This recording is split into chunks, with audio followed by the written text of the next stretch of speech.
excitement is there, being at the frontier of knowledge.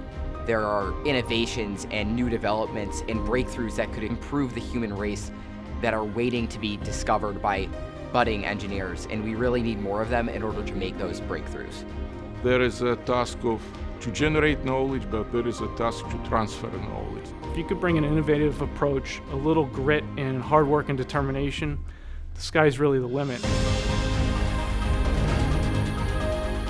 There's a lot of opportunities and there's a lot of topics in science that we don't even know of. It's important to inspire kids to be the right things when they grow up. When I was in college, I had a professor tell me that people like me were not meant to understand medicine and the sciences. This is something that a lot of young women and a lot of young women of color go through, and I decided that I was going to do my best to make a change in that aspect. You don't have to have it all figured out. You just have to maybe find somewhere to start, somewhere where you think might be interesting. For me, it was welding. Just say yes to opportunity and show up with a smile. I'm heavily involved in mentorship, helping people to move to highest levels of their talent. And of course, there are books, papers, publications, but it cannot substitute direct transfer of knowledge. I discovered my passion for science and STEM because at a younger age I was constantly exposed to different types of sciences and tried a bunch of different things to get to where I wanted to be. I am meeting so many awesome people, so I get to see how all of these pieces integrate together. We brought automated collection to the state of Connecticut, and that's been seen as the way to go really globally now. Often kids ask why and why and why. It's the same thing for us as scientists. We think why and why and why. And the idea is that's the exciting part that we don't know yet. A lot of the programs that science centers put on allows you to almost see yourself in the person who is sponsoring some of these programs.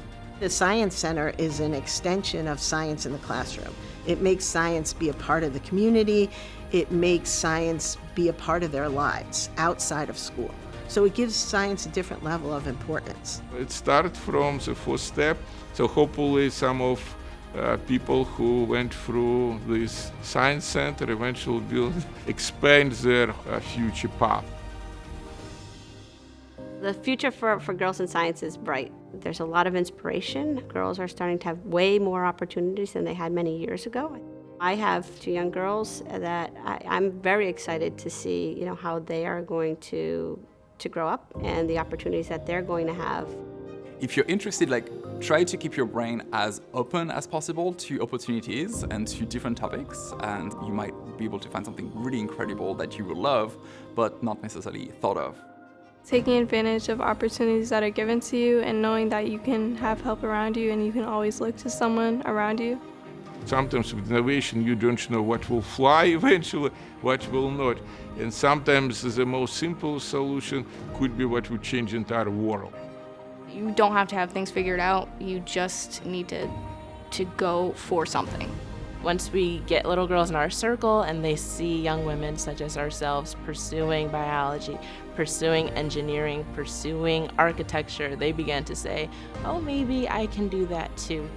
I'm really teaching them how to teach themselves things. The technologies they're going to work with by the time they're in the workforce haven't even been invented yet. If you bring value to a problem, you're going to open up doors and opportunities that you don't know exist.